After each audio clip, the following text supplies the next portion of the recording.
নজর রাখবো পরবর্তী সংবাদে। বিশালগড়ে সিএনজি নেওয়ার জন্য দীর্ঘক্ষণ অটো চালকদের লাইন দেখা দেয়।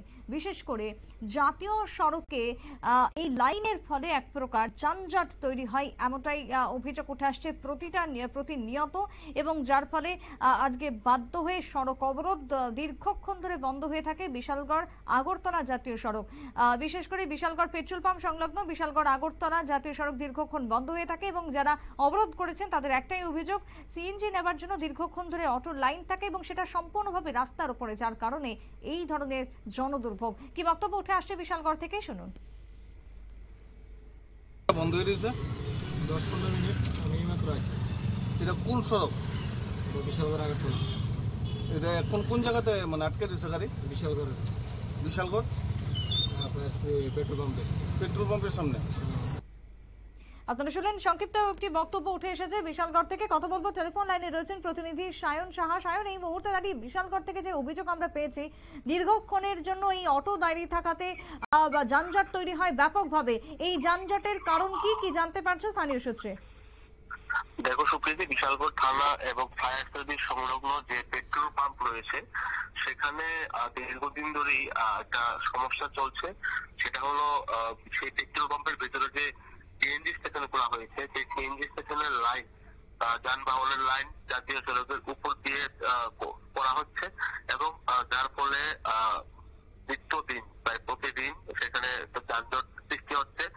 এবং পেট্রোল পাম্পের ভেতরে যথেষ্ট জায়গা থাকা সত্ত্বেও পেট্রোল পাম্প কর্তৃপক্ষ সেই যানবাহনের লাইন কিন্তু জাতীয় সড়কের উপর দিয়ে করছে, এবং ছাত্রছাত্রী থেকে শুরু করে যে সরকারি কর্মচারীরা রয়েছেন তারা সঠিক সময়ে স্কুল কিংবা কর্মস্থলে পৌঁছতে পারছেন না।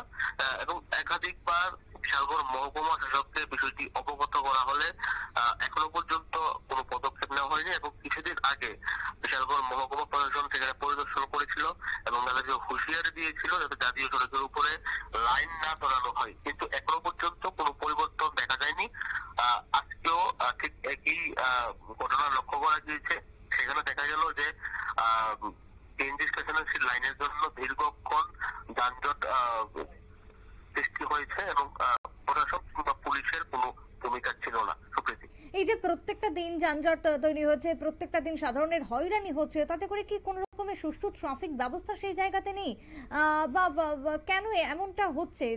সঠিকভাবে কি সেখানে পরিষেবা দেওয়া হচ্ছে না? দেখো, বিশালগড়ের সেই পেট্রোল পাম্প সংলগ্ন এলাকাতেই ডিস্ট্রিক্ট ট্রাফিক ইউনিট রয়েছে।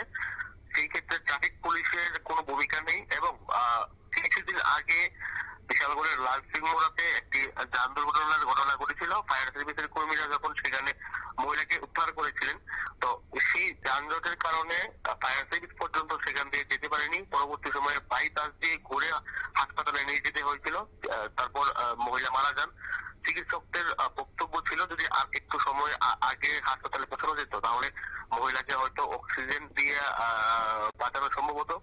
তারপরেও মহকুমা প্রশাসন কেন সেদিকে নজর দিচ্ছে না, সেই নিয়ে গুঞ্জন তৈরি হয়েছে, এবং সাধারণ মানুষের দাবি এই ব্যাপারটি যাতে সুস্থ তদন্ত করা হয়। সুপ্রীতি, একেবারে তাই। ধন্যবাদ তোমায় সায়ন। অর্থাৎ বিশালগড় থেকে যে অভিযোগ উঠে আসছে, সাধারণ মানুষের যে দাবি বা বক্তব্য উঠে আসছে, তাতে করে পরিস্থিতি যাতে স্বাভাবিক হয়, যানজট যাতে আগামী দিনে দেখা না যায়, তার জন্য প্রশাসন যাতে ভূমিকা গ্রহণ করে, সেই দাবি উঠে আসছে বিশালগড়ের, বিশেষ করে ওই ভোগান্তির শিকার জনগণের পক্ষ থেকে।